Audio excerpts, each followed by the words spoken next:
আসসালামু আলাইকুম রহমতুল্লাহ। সম্মানিত ভিউয়ার্স, হেফাজতে ইসলাম বিএনপির সাথে যোগ দিয়েছেন। অবশ্যই এই বিষয়ে আপনাদের সামনে তথ্যপূর্ণ আলোচনা নিয়ে আসছি। ইসলামপন্থীদের সাথে কেন মিশল না, ইসলামপন্থী দলের সাথে কেন তারা একতা প্রকাশ করলো না, এবং এই কারণে বাংলাদেশে ফ্যাসিবাদ প্রতিষ্ঠার কত ধাপ এগিয়ে গেল, এ বিষয় নিয়ে আজকের আলোচনাটি।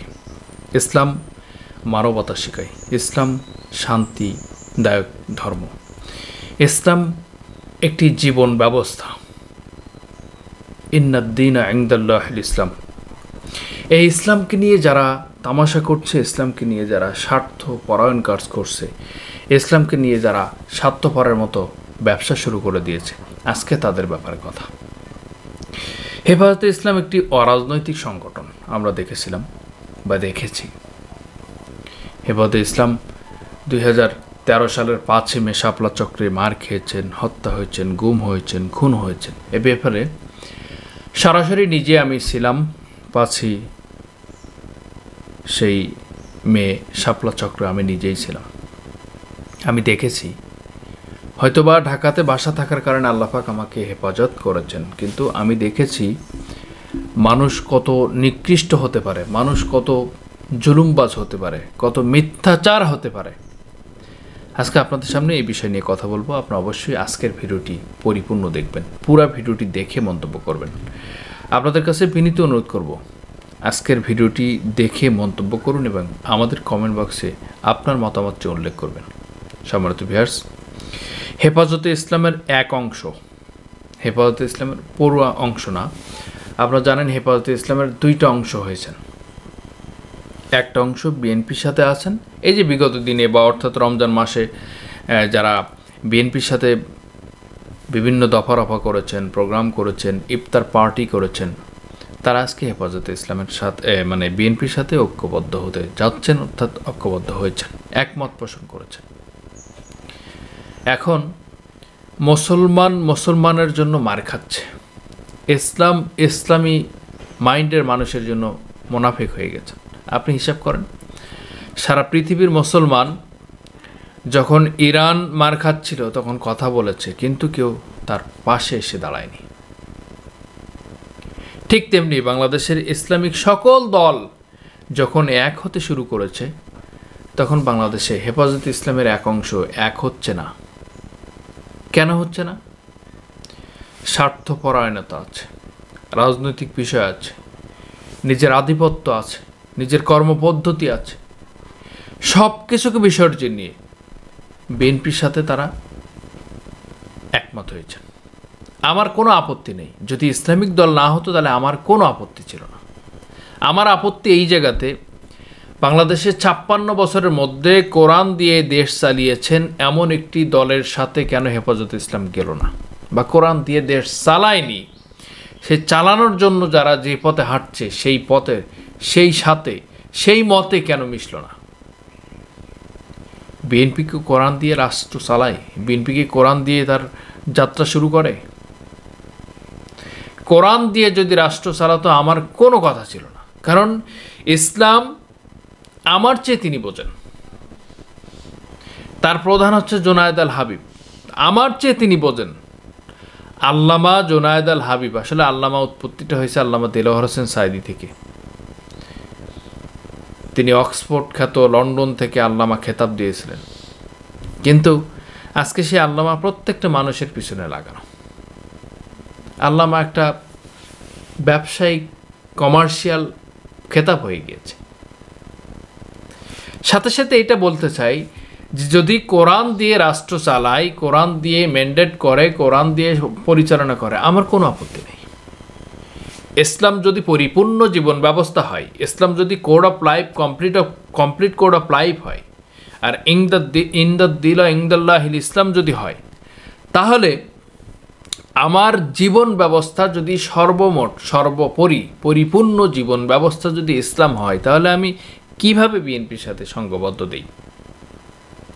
বিএনপি বলেছে আপনারা একমাত্র ইসলামিক দল। বিএনপি আবার বলেছে যে আপনারাই একমাত্র ইসলামিক দল যারা রাজনীতি করে না, যারা মূল ইসলামের পক্ষে, প্রকৃত ইসলামের পক্ষে। এবং একথাই বলেছে যারা এই যে জামাত শিবির বা অন্য দল যারা আছে রাজনীতি করে তারা মূল ইসলামিক দল নয়, ইসলাম নয়। রাসূল সাল্লাল্লাহু আলাইহি ওয়াসাল্লাম রাষ্ট্র পরিচালনা করেছেন, সমাজ পরিচালনা করেছেন, বিচার পরিচালনা করেছেন, সব কিছু করেছেন। তা আপনি যদি রাষ্ট্র পরিচালনা করতে না পারেন, আপনার রাসূল করেছেন কিভাবে? আপনি যদি রাষ্ট্র পরিচালনা করতে না থাকেন, তাহলে আপনি রাজনীতি না করলে আপনি কোথা থেকে রাষ্ট্র পরিচালনা করবেন? আর যারা রাষ্ট্র পরিচালনা করছে তারা তো আপনাকে পিষে দিবে। ইসলাম নিধনের ব্যবস্থা যখন শুরু হয়ে যাবে, ইসলাম নিধনের আন্দোলন যখন শুরু হয়ে যাবে, কে হেফাজত, কে চরমোনাই, কে জামাত ইসলামী, কে আট্রসি, কে অন্য দল বা অন্য ইসলামিক দল বা কে সাধারণ মুসলমান, এইটা দেখবে না। কার টুপি পাস করলি, কার গোল টুপি, কার জাল টুপি, কার সাদা টুপি, কার কালো টুপি, এইটা কিচ্ছু দেখবে না, ডাজ নট ম্যাটার। ইসলাম যখন নিধনের ব্যবস্থা শুরু হয়ে যাবে, আন্দোলন শুরু হয়ে যাবে, বামপন্থীরা যখন শুরু করবে, তখন হেফাজত, চরমোনাই, শর্ষিনা, আট্রসি যত দল আছে বুলডোজারের মতো একবারে পিষে মাটির সাথে ধুলিয়ে মিশাই দিবে। তখন কে কোন দলের এটা দেখার সময় নেই। আপনি হয়তো ভাবছেন যে জামাত ইসলামী কি মেরেছিলে, আমি বসে থাকলে তো আমার সমস্যা হয়নি, কিন্তু না, জামাতকে যখন নিঃশেষ করতে পারবে আপনাকে ধরবে। আপনাকে যখন নিঃশেষ করতে পারবে, আপনার পরবর্তীতে যে ছোট দল আছে টার্গেটে, সেই দলটিকে ধরবে। ইসলাম এভাবে ধ্বংস করেছে। ইসলাম শুধু বাংলাদেশের সিস্টেমে না, এটা পৃথিবীর কাফের মুশরিক বামপন্থীদের সিস্টেম। এটা ইসলামপন্থী যত দল আছে, আপনি দেখেন মিশরে মোরসি ক্ষমতা, তার নির্বাচিত সরকার, তাকে সরিয়ে হত্যা করা হয়েছে।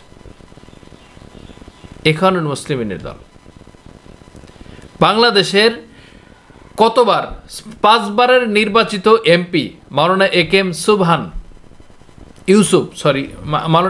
ইউসুফ, আজকে তাকে হত্যা করা হয়েছে জেলের মধ্যে। তিনি শুধু পার্লামেন্টেরিয়ান ছিলেন না, তিনি এক আদর্শ নেতা ছিলেন, বাবা ছিলেন, সমাজ পরিচালনাকারী ছিলেন। তার মধ্যে ছিল সততা, নিষ্ঠা, গুণ, ন্যায়পরায়ণতা। আর আজকে আমরা দুইটা কথা বলতেই রাজনৈতিক অঙ্গন চলে আসে। যার যে দল তার কাছে সেটা শতভাগ খাঁটি। আওয়ামী লীগ এতগুলো মানুষ মেরেছে, এত হত্যা করেছে, খুন করেছে, গুম করেছে, নিকৃষ্টতম কাজ করেছে, তারপরে আওয়ামী লীগ যারা করে, সে হুজুর হোক আর গাজী হোক আর পাজি হোক, সবার কাছে তার দলই ভালো।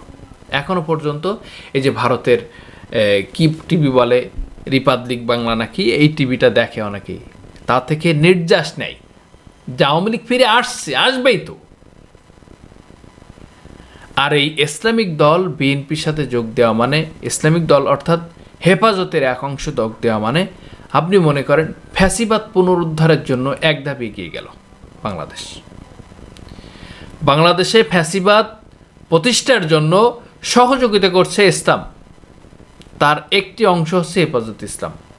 এই জোনায়েত আল হাবিব যে মাইক ধরলে তার গলা ফাটিয়ে যায়, গলা ভেঙে যায় কথা বলতে গেলে, ইসলামের দরদ মাখা কথা বলতে গেলে। এই যে ভারতের গুজরাটের কষায় আসছিলেন মোদি, তখন সে গলা ফাটিয়ে কথা বলছিলেন, হেফাজতের কর্মসূচিতে গলা ফাটিয়ে কথা বলছিলেন। পরবর্তীতে 5 আগস্টের পরেই অনেক সময় গলা ফাটিয়ে কথা বলে, এখন আর কথা বলছে না। আগে থেকেই হেফাজত ইসলামের মধ্যে ভাঙন ছিল। এই যেমন আল্লামা আহমদ শফির ছেলে একটি গ্রুপ ছিলেন, আবার পরবর্তীতে মামুনুল হক বা এই যে আল্লামা বাবুনগরের একটি গ্রুপ ছিলেন। এভাবে সিস্টেমে চলছিল। ইসলামের মধ্যে মতানৈক্য থাকবে না থাকবে, এটা একটি সৌন্দর্য। কারণ আপনি যখন কোনো কোনো ফিকি বা কোনো মাসাইল নিয়ে যখন কথা বলবেন, ইসলাম সমাধান বা তার উত্তর দিতে যে যদি গোল টেবিল বসে, বিভিন্ন মাসলা একটা সমাধান আসে। মতানৈক্য থাকবে, সাহাবীদের মধ্যে মতানৈক্য ছিল, আজমাইনদের মধ্যে মতানৈক্য ছিল, এটা সমস্যা না। এটার মধ্য দিয়ে ইসলামের সঠিক বাস্তবতা, ইসলামের সঠিক বাহ্যিকতা সব কিছু বেরিয়ে আসবে, সেটা হচ্ছে ইসলামের সৌন্দর্য। কিন্তু এইটা নয় যে ইসলামের মধ্যে বিভক্তি থাকবে বলে সেই বিভক্তি মোনাফেকের সাথে, বামপন্থীদের সাথে, ইসলাম বিরোধী দলের সাথে, ফ্যাসিবাদের সাথে প্রতিষ্ঠিত হয়ে চলবে, এইটা না। আল্লামা আহমদ শফি যে কাজ করেছিলেন, হেফাজতের ওই যে মাঠে আমি জানি, আমি নিজেই ছিলাম। ঠিক তেমনি আজকে জোনায়েদ আল হাবিব এই যে হেফাজতে ইসলামের একটি কিছু অংশ লোক নিয়ে যারা বিএনপির সাথে যোগ দিয়েছেন, ইসলামের সাথে গাদ্দারি করেছেন। ইসলাম যে পরিপূর্ণ জীবন ব্যবস্থা এটা মানে না তারা।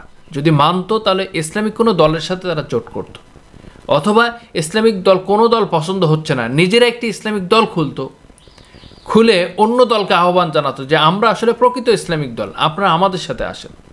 এটাও তিনি করেননি। সুতরাং এই কাজটি কতটুকু যৌক্তিক, কতটুকু অযৌক্তিক, কতটুকু ইসলাম বিদ্বেষী, কোরআন বিদ্বেষী, রসুল বিদ্বেষী, এই ব্যাপারটা আপনাদের কাছে ছেড়ে দিলাম। সম্মানিত ভিউয়ার্স, আজকের ভিডিও থেকে বিদায় নিলাম।